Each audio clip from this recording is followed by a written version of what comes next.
Setiap tahunnya pada tanggal 10 Syawal, manusia tumpah ruah di sepanjang jalan menuju Masjid Riyadus Shalihin, Tanggul, Jember.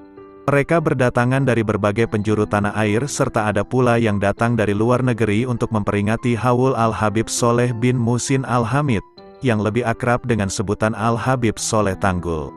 Beliau lahir di Korba Bakarman, Wadi Am, sebuah desa di Hadramaut, pada tahun 1313 Hijriah. Ayah beliau, Al-Habib Muhsin bin Ahmad Al-Hamid terkenal dengan sebutan Al-Bakri Al-Hamid, seorang yang soleh dan ulama yang sangat dicintai dan dihormati masyarakat manapun beliau berada. Ibundanya adalah seorang wanita solehah bernama Aisyah, dari keluarga Al-Abud Ba Umar dari Masyaikh Al-Amudi. Beliau mulai mempelajari Al-Quran dari seorang guru yang bernama Asy-Syaikh Said Bamudij, di Wadi Am, yang dikenal sebagai seorang yang soleh yang tiada henti-hentinya berzikir kepada Allah. Sedangkan ilmu fikih dan tasawuf beliau pelajari dari ayah beliau sendiri Al-Habib Muhsin bin Ahmad Al-Hamid.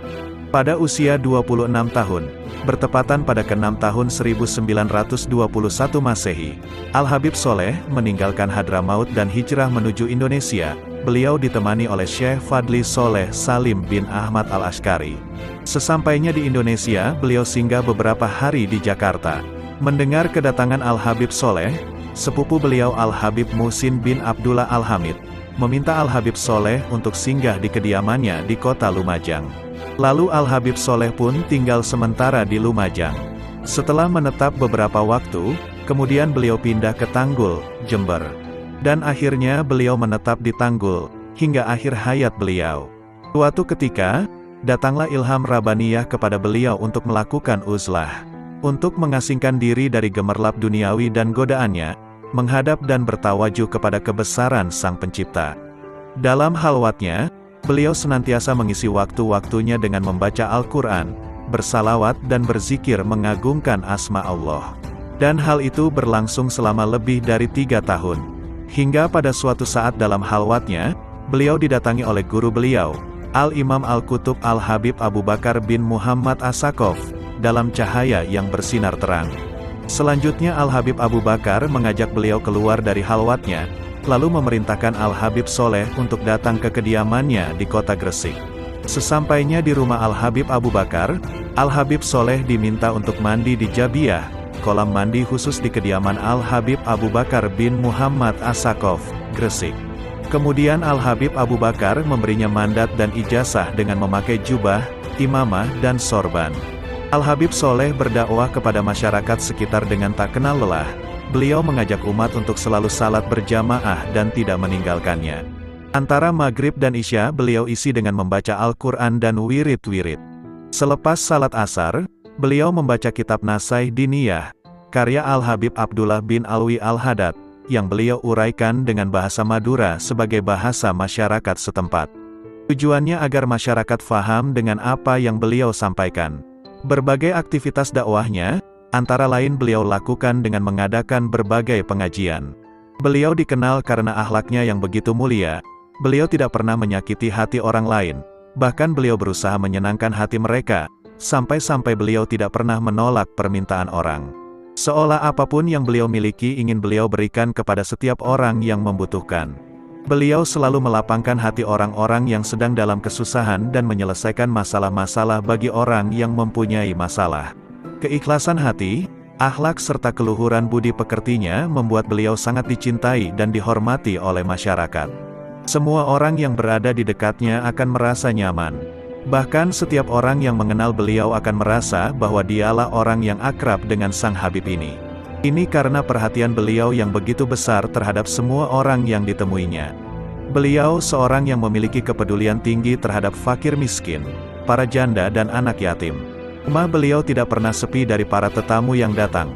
Beliau sering mendapat kunjungan dari berbagai tokoh ulama, bahkan para pejabat tinggi negara sekalipun. Mereka datang untuk bersilaturahmi sampai membahas berbagai permasalahan kehidupan. Al-Habib Soleh melayani para tetamunya dengan penuh sukacita. Siapapun yang bertamu akan dijamu sebaik mungkin. Beliau menimba sendiri air sumur untuk keperluan mandi dan wudhu para tamunya. Al-Habib Soleh begitu hormat kepada tamunya, bahkan sebelum tamunya menikmati hidangan yang telah disediakan, beliau tak akan menyentuh hidangan itu. Beliau baru makan setelah hidangan itu disantap oleh para tamunya. Sebagaimana sabda Rasul, barang siapa yang beriman kepada Allah dan hari akhir, hendaklah ia menghormati tamunya. Beliau selalu menasehatkan kepada para tamunya akan 3 hal. Pertama, pentingnya menjalankan salat 5 waktu dan ancaman bagi siapa yang meninggalkannya. Kedua, besarnya kedudukan orang tua dan kewajiban berbakti kepada keduanya, serta ancaman bagi siapa yang mendurhakainya. Ketiga, pentingnya menjaga hubungan silaturahmi. Beliau menegaskan bahwa orang yang menjaga hubungan silaturahmi dengan baik, maka Allah akan memanjangkan usianya, mempermudah urusannya dan memperbanyak rizkinya. Berikut akan diuraikan 8 kisah karomah Habib Soleh Tanggul. Pertama, mengisahkan tentang Habib Soleh Tanggul tidak bisa lepas dari peristiwa yang mempertemukan dirinya dengan Nabi Khidir alaihi salam. Kala itu, layaknya pemuda keturunan Arab lainnya, orang masih memanggilnya Yik, kependekan dari kata Sayyid, yang artinya Tuan, sebuah gelar untuk keturunan Rasulullah. Suatu ketika Yik Soleh sedang menuju stasiun kereta api Tanggul yang letaknya memang dekat dengan rumahnya. Tiba-tiba datang seorang pengemis meminta uang. Yik Soleh yang sebenarnya membawa 10 rupiah menjawab tidak ada, karena hanya itu yang dimiliki. Pengemis itu pun pergi, tetapi kemudian datang dan minta uang lagi. Karena dijawab tidak ada, ia pergi lagi, tetapi lalu datang untuk ketiga kalinya. Ketika didapati jawaban yang sama, orang itu berkata, "Yang 10 rupiah di saku kamu?" Seketika Yik Soleh merasakan ada yang aneh. Lalu ia menjabat tangan pengemis itu. Ketika berjabat tangan, jempol si pengemis terasa lembut seperti tak bertulang. Keadaan seperti itu, menurut beberapa kitab klasik, adalah ciri fisik Nabi Khidir. Tangannya pun dipegang erat-erat oleh Yik Soleh, sambil berkata, "Anda pasti Nabi Khidir, maka mohon doakan saya." Sang pengemis pun berdoa, lalu pergi sambil berpesan bahwa sebentar lagi akan datang seorang tamu. Tak lama kemudian, turun dari kereta api seorang yang berpakaian serba hitam dan meminta Yik Soleh untuk menunjukkan rumah Habib Soleh. Karena di sekitar sana tidak ada yang nama Habib Soleh, dijawab tidak ada. Karena orang itu menekankan ada, Yik Soleh menjawab, "Di daerah sini tidak ada yang nama Habib Soleh, yang ada Soleh, ya saya sendiri ini. Kalau begitu Andalah yang saya cari." Jawab orang itu lalu pergi, membuat Yik Soleh tercengang. Sejak itu, rumah Habib Soleh selalu ramai dikunjungi orang, mulai sekedar silaturahmi, sampai minta berkah doa. Tidak hanya dari Tanggul, tetapi juga luar Jawa bahkan luar negeri, seperti Belanda, Afrika, Cina, Malaysia, Singapura dan lain-lain. Mantan Wakil Presiden Adam Malik adalah satu dari sekian pejabat yang sering sowan ke rumahnya. Bukti kemasyhuran beliau, jika Habib Soleh ke Jakarta, penjemputnya sangat banyak, melebihi penjemputan Presiden, ujar Kiai Haji Abdillah yang mengenal dengan baik Habib Soleh.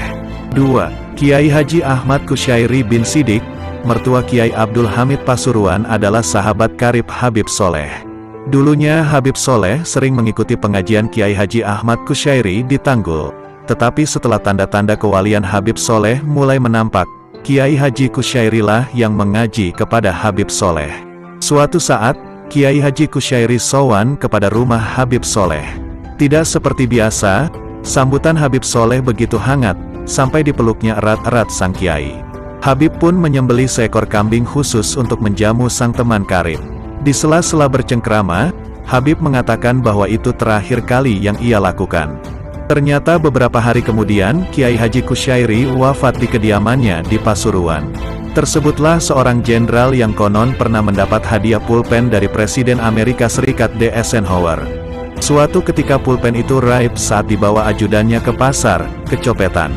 Karuan saja sang ajudan kalang kabut kehilangan barang yang sangat dicintai oleh sang jenderal dan takut mendapat hukuman, sehingga disarankan oleh seorang kenalannya agar minta tolong ke Habib Soleh. Sampai di sana, Habib menyuruhnya mencari ke pasar Tanggul. Sekalipun aneh, dituruti saja, dan ternyata pulpen itu tidak ditemukan. Habib menyuruh lagi-lagi tidak ditemukan. Karena memaksa, Habib masuk ke dalam kamarnya, dan tak lama kemudian keluar dengan menjulurkan sebuah pulpen. "Apa seperti ini pulpen itu?" Sang ajudan tertegun, karena ternyata itulah pulpen sang jenderal yang sudah pindah ke genggaman pencopet. Nama Habib Soleh kian terkenal dan harum. Kisah-kisah yang menuturkan karamah beliau tak terhitung. Tetapi perlu dicatat, karamah hanyalah suatu indikasi kewalian seseorang. Kelebihan itu dapat dicapai setelah melalui proses panjang, yaitu pelaksanaan Islam secara kafah. Dan itu dilakukan secara konsisten dan terus-menerus, istiqomah, sampai dikatakan bahwa istiqomah itu lebih mulia dari 1000 karamah. Tengok saja komitmen Habib terhadap nilai-nilai keislaman, termasuk kepeduliannya terhadap fakir miskin, janda dan anak yatim, menjadi juru damai ketika ada perselisihan. Beliau dikenal karena akhlak mulianya, tidak pernah menyakiti hati orang lain, bahkan berusaha menyenangkan hati mereka, sampai-sampai dikenal tidak pernah menolak permintaan orang. Siapapun yang bertamu akan dijamu sebaik mungkin. Habib Soleh sering menimba sendiri air sumur untuk mandi dan wudhu para tamunya. Maka buah yang didapat, seperti ketika Habib Ahmad Al-Hamid pernah berkata kepada beliau, "Kenapa Allah selalu mengabulkan doanya?" Habib Soleh menjawab, "Bagaimana tidak? Sedangkan aku belum pernah melakukan hal yang membuatnya murka." 3. Suatu hari datanglah seorang wanita dari Swiss kepada Habib Soleh bin Muhsin Al-Hamid. Wanita Swiss tersebut sebelumnya bermimpi aneh. Di dalam mimpinya, ia ketemu dengan seorang yang memperkenalkan dirinya sebagai Habib Soleh dari Tanggul, Jember, Indonesia. Tanpa banyak berpikir, si wanita pun menurut dan langsung terbang dari Swiss menuju Indonesia, ke Tanggul, sebuah tempat yang namanya asing baginya. Ternyata ia mempunyai persoalan rumit. 4 hari lagi ia akan menikah dengan seorang pria yang ia cintai. Tetapi malang, pria tersebut ternyata digaet oleh seorang perempuan jalang. Maka rencana pernikahan pun terancam batal. Di tengah-tengah kegalauannya itulah, di suatu malam, ia bermimpi didatangi seseorang yang kemudian memperkenalkan dirinya sebagai Habib Soleh yang katanya beralamat di Tanggul, Jember, Indonesia. Kepadanya dikatakan, Habib Soleh itu dapat menyelesaikan persoalan yang dihadapi. Itulah yang membuatnya penasaran dan ingin segera mencari tahu dan menemui seorang Habib seperti dimaksud dalam mimpinya. Tak disangka, setibanya di Bandara Soekarno-Hatta, ia pun tak mendapatkan kesulitan yang berarti. Setelah bertanya ke petugas bandara tentang siapa gerangan Habib Soleh Tanggul, ternyata salah seorang di antara petugas ada yang tahu dan bersedia mengantarnya. Di sana ia terkejut, ternyata ia betul-betul melihat orang yang sama persis dengan yang dilihatnya dalam mimpi. Tak lain tak bukan, dialah Habib Soleh bin Muhsin Al-Hamid. Pada saat itu kebetulan sedang banyak tamu. Setelah memperkenalkan diri, tak lama kemudian, ia dipersilahkan masuk dan berganti pakaian. Sebab ia orang Eropa yang biasa dengan pakaian bebas. Setelah itu, ia pun dipersilahkan mengutarakan maksud kedatangannya. Tak lama ia bertamu di kediaman Habib Soleh. Sebab setelah itu, sang Habib menyuruhnya segera bertolak ke Swiss. Kepadanya dikatakan, segeralah pulang ke Swiss. Nanti setibanya kamu di sana, calon suamimu akan menangis di depan pintu rumahmu sambil mengakui kesalahannya dan memohon maaf kepadamu. Tanpa banyak tanya lagi, wanita itu pun segera bertolak menuju Swiss. Lama tak terdengar kabar, beberapa bulan kemudian, wanita tersebut datang kembali. Namun dengan keadaan yang berbeda. Ternyata apa yang dikatakan oleh Habib Soleh kepadanya pada kunjungannya yang pertama menjadi kenyataan. Kini ia telah hidup bahagia sebagai sepasang suami istri. Kepada Habib Soleh ia berucap terima kasih. Dan ia pun menawarkan apa saja yang Habib Soleh minta, semuanya akan ia penuhi. Tetapi sebagai seorang waliullah, Habib Soleh tak mengharapkan imbalan apapun, melainkan ikhlas karena Allah semata. Hanya saja, kalau boleh saya meminta, ujar sang Habib, dan tidak ada sama sekali paksaan, kalau kamu berkenan, saya meminta kamu memeluk Islam. Alhamdulillah, dengan penuh kesadaran serta keikhlasan, wanita tersebut beserta suaminya memeluk agama Islam.